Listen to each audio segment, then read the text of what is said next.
அப்படியா? ஆமா. வா. பாத்தீங்களா ஓடுறத? இதான் மகள் தந்தை காட்டும் பாசம்.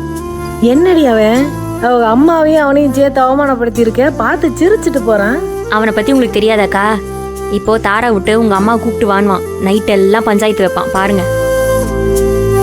அக்கா அதெல்லாம் விடுங்க, நம்ம கொஞ்சம் ப்ரொடக்டிவா பேசுவோமா?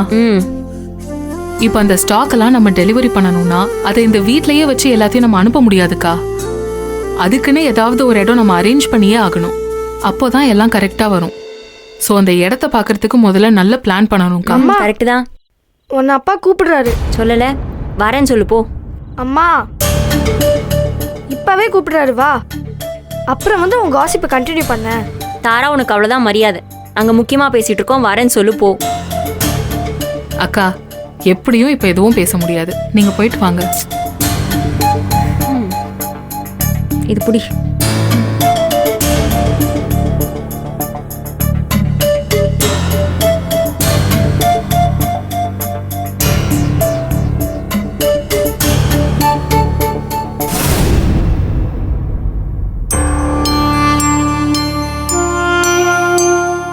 வா. என்ன? அட வா, இங்க உட்காரு. என்னன்னு சொல்லுங்க. நீ உட்காருன்னு தெரியும். வா உட்கார்.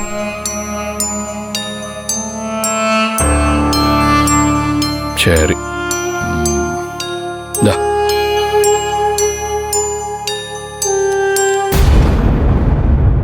என்னது இது? ஏய், நெக்லஸ் டி. எனக்கு என்ன உங்க அம்மா மாதிரி கண்ணு தெரியாம இருக்கா?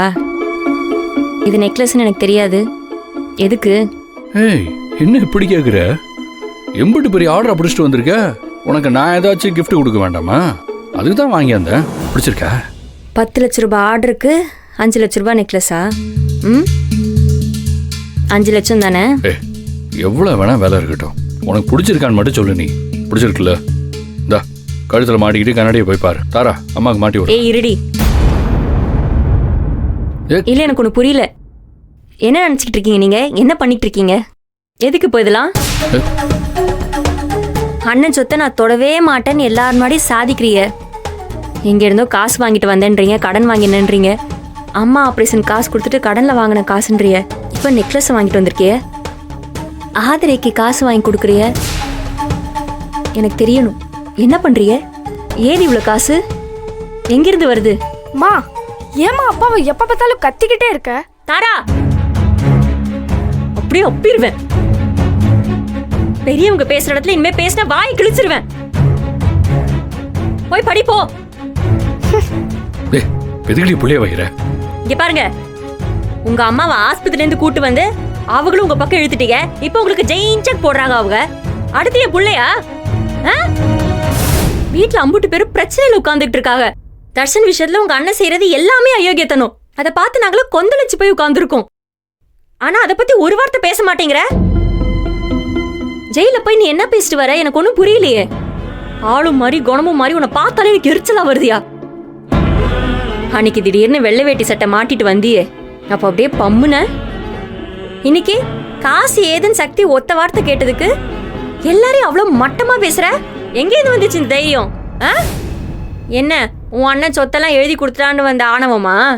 இந்தாரு, அவர் பொழுதுக்கு ஒண்ணு பேசுற ஆளு. அந்த ஆளு பேச்ச நம்பிலாம் ஆடாத. அவர் அக்கௌண்ட்ல எல்லாம் காசு எடுக்கலங்கிற. நெக்லஸ் வாங்க காசு ஏது? முன்னாடிலாம் கலர் கலரா சட்டை போட்டு திரிவில்ல, காட்டா மாதிரி இருப்ப, கை ஓங்குவ, அசிங்கமா பேசுவ. ஆனா அதான் நீ நடிக்க மாட்ட.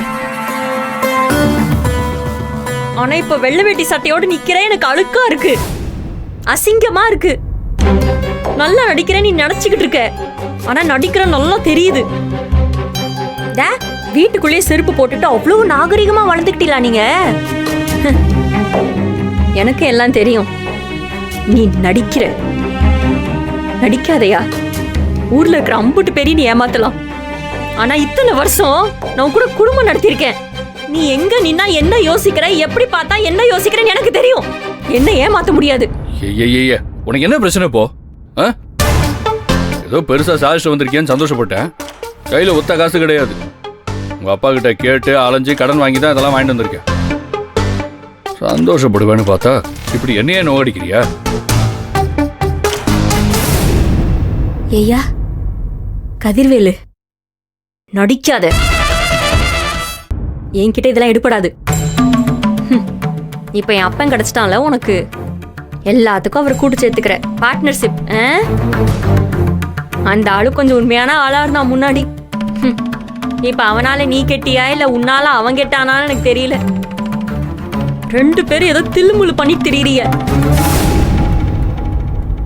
எல்லாருக்கும் விஷயம் தெரிய வரப்போ நாரி போக போகுது. அசிங்கமா இல்ல உனக்கு?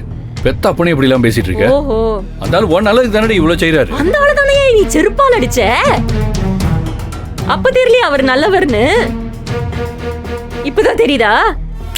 தரு, கிறுக்குத்தனமா பேசிட்டு இருக்காத. முதல்ல உனக்கு நல்லவங்க யாரு கெட்டவங்க யாருன்னே தெரியல. தோ உன்னை சுத்தி இருக்காங்களே 3 பேரும், அவங்க தான் உன்னை இப்படி ஆக்கி வச்சிருக்காங்க. தரு, அவங்களுக்கு சாதகமா பேசணுங்கிறதுக்காக என்னைய பகையாளியாக்கி பாக்குறாளுங்க. உன்னை அடிமையா வச்சிருக்காளுங்க.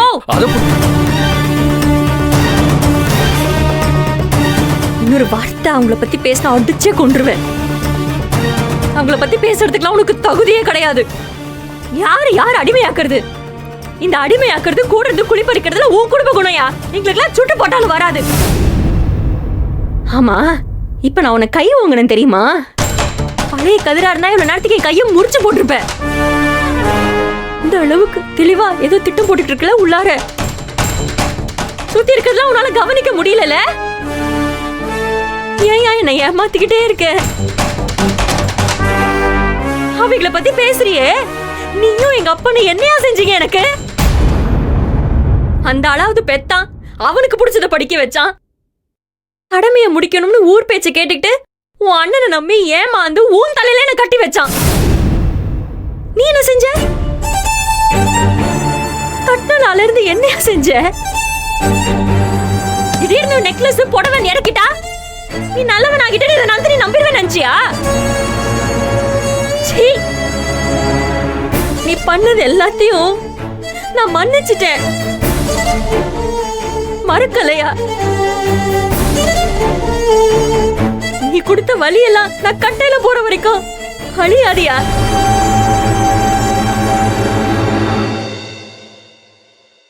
உன் அண்ணன் ஜெயிலுக்கு போனதுக்கு அப்புறம் கொஞ்சம் அமைதியான, சரி இது மாதிரி வாழ்க்கை போனா போதும்னு கொஞ்சம் நிம்மதியா இருந்தேன். ஆனா இப்ப வேற மாதிரி ஆரம்பிச்சிருக்க நீ. வாய முடியா? என்னடி செஞ்சாங்க உன்ன? யோ, உண்மையா இல்லையா நீ?